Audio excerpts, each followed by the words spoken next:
Amado irmão, amada irmã, saúde e paz. Nossos corações se escancarem para o amor de Deus ao iniciarmos hoje o importante percurso do Tríduo Pascal, motivados, pois, pelo convite de seguir os passos do Senhor, nesta data tão importante que não se muda, apesar de a estarmos vivendo num jeito completamente diferente e novo, mas chamados a viver a mesma profundidade. Por isso, motivados pelas homilias de Severiano de Gábala, um bispo, quando nos lembra, assumindo todos os traços da nossa humanidade, o Senhor do Universo revestiu a condição de servidor e o fez de uma maneira muito peculiar a ação de Deus na encarnação, quando levantou-se da mesa. Diz o Evangelho, levantou-se da mesa, aquele que se reveste de majestade e esplendor, revestiu-se de um manto, aquele que cinge os céus de nuvens, cingiu-se com uma toalha. Aquele que faz correr a água dos lagos e de rios, derramou água numa bacia. Ele, perante quem tudo se ajoelha nos céus, na terra e nos abismos, lavou de joelho os pés dos seus discípulos. O Senhor do Universo lavou os pés de seus discípulos. Não ofendeu com isso sua dignidade, mas mostrou seu imenso amor pelos homens. Entretanto, por mais imenso que tenha sido esse amor, Pedro não esqueceu a majestade do Senhor. O homem cujo ímpeto sempre o levava a acreditar foi igualmente rápido em reconhecer a exata verdade. Então, porque lhes lavou unicamente os pés, foi por causa das viagens que os apóstolos deveriam fazer. Lavando-lhes os pés, não apenas os limpou, mas sobretudo deu firmeza aos pés dos santos. Essa ablução dos pés fora vista por Isaías muitos séculos antes. Sabendo que não era uma ablução humana, mas uma purificação divina, proclamou com voz retumbante: como são belos os pés de quem anuncia a boa nova dos mensageiros da paz. O Salvador tocou-lhes os pés, feitos de argila, para torná-los resistentes, pois eles deviam percorrer a terra inteira que está debaixo do céu. Antes da festa da Páscoa, Jesus sabia que tinha chegado a sua hora de passar deste mundo para o Pai, tendo amado os seus que estavam no mundo, amou-os até o fim. Estavam tomando a ceia. O diabo já tinha posto no coração de Judas, filho de Simão Iscariotes, o propósito de entregar Jesus.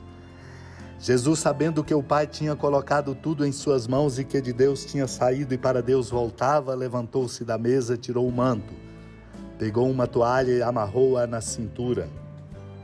Derramou água numa bacia e começou a lavar os pés dos discípulos, enxugando-os com a toalha com que estava cingido. Chegou a vez de Simão Pedro. Pedro disse: Senhor, tu me lavas os pés? Respondeu Jesus: agora não entendes o que estou fazendo, mais tarde compreenderás. Disse-lhe Pedro: tu nunca me lavarás os pés. Mas Jesus respondeu: se eu não te lavar, não terás parte comigo. Simão Pedro disse: Senhor, então lava não somente os meus pés, mas também as mãos e a cabeça. Jesus respondeu: quem já se banhou não precisa lavar senão os pés, porque já está limpo. Também vós estáis limpos, mas não todos. Jesus sabia quem o ia entregar, por isso disse: nem todos estáis limpos. Depois de ter lavado os pés dos discípulos, Jesus vestiu o manto e sentou-se de novo e disse aos discípulos: compreendeis o que acabo de fazer? Vós me chamais mestre e senhor e dizeis bem, pois eu o sou. Portanto, se eu, o senhor e mestre, vos lavei os pés, também vós deveis lavar os pés uns dos outros. Dei-vos o exemplo para que façais a mesma coisa que eu fiz. Amado irmão, amada irmã, esta é a pergunta que deve ecoar hoje de modo forte, interpelante, tocando nossos corações. Compreendeis o que acabo de fazer? É o Senhor perguntando aos discípulos depois daquele gesto inusitado de um mestre lavar os pés dos seus discípulos. Esta é a pergunta, para que nós possamos registrar em nosso coração um novo compromisso e uma nova postura diante dos humildes, dos pobres, do outro, do adversário e de cada pessoa. Vós me chamais de mestre e Senhor e dizeis bem, pois eu sou.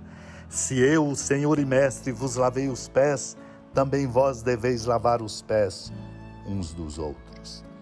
O gesto de Cristo, servidor, nos inspira a imitação e nos interpela à compreensão do que nos é dito na homilia sobre a Páscoa de Melitão de Sardes, um bispo do século II. Ele diz: muitas coisas foram preditas pelos profetas sobre o mistério da Páscoa, que é Cristo, a quem seja dada a glória pelos séculos. Ele desceu do céu à terra para curar a enfermidade do homem, revestiu-se de nossa natureza no seio da Virgem, se fez homem, tomou sobre si os sofrimentos do homem enfermo num corpo sujeito ao sofrimento e destruiu as paixões da carne, seu espírito, que não pode morrer, matou a morte homicida. Foi levado como cordeiro, morto como ovelha, libertou-nos das seduções do mundo, como outrora fez sair Israel das mãos de Faraó. Marcou nossas almas com o sinal do seu Espírito e os nossos corpos com seu sangue. Meu irmão, minha irmã, essa é a nossa Páscoa. E a nossa Páscoa será vivida na força do amor fraterno. Conceda-nos, Deus, a graça de lavar os pés uns dos outros, para mudarmos as dinâmicas e as lógicas do nosso mundo que os precipita no fracasso.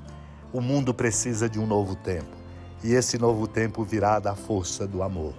Deus nos dê a graça desta compreensão e desta prática. Supliquemos. Senhora da piedade, Mãe Virgem do Cristo Deus. Lembrai-vos, ó piedosíssima Virgem Maria, que nunca se ouviu dizer que alguém daqueles que, tendo recorrido à vossa proteção, implorado a vossa assistência e reclamado o vosso socorro, tenha sido por vós desamparado. Animado com igual confiança, a vós recorro, ó Virgem das Virgens, e gemendo sob o peso dos meus pecados, me prostro a vossos pés.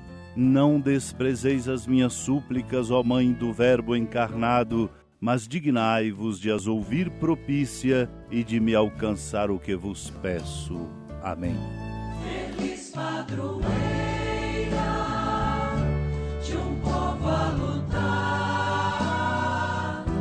a gente mineira te quer exaltar, não só lá na serra, tu és esplendor de toda esta terra, também és fulgor. Amado irmão, amada irmã, com a alegria do Santuário Basílica da Padroeira do Estado de Minas Gerais, a Senhora da Piedade, que da sua casa de clemência e bondade nos acompanhe e nos abençoa do alto da serra, magnífica arquitetura divina, a bênção de Deus, amor misericordioso, Pai, Filho e Espírito Santo, desça sobre sua família, proteja sua casa, sustente sua vida, fecunde o caminho missionário de nossa igreja, nos enche de sabedoria e permaneça conosco para sempre. Amém.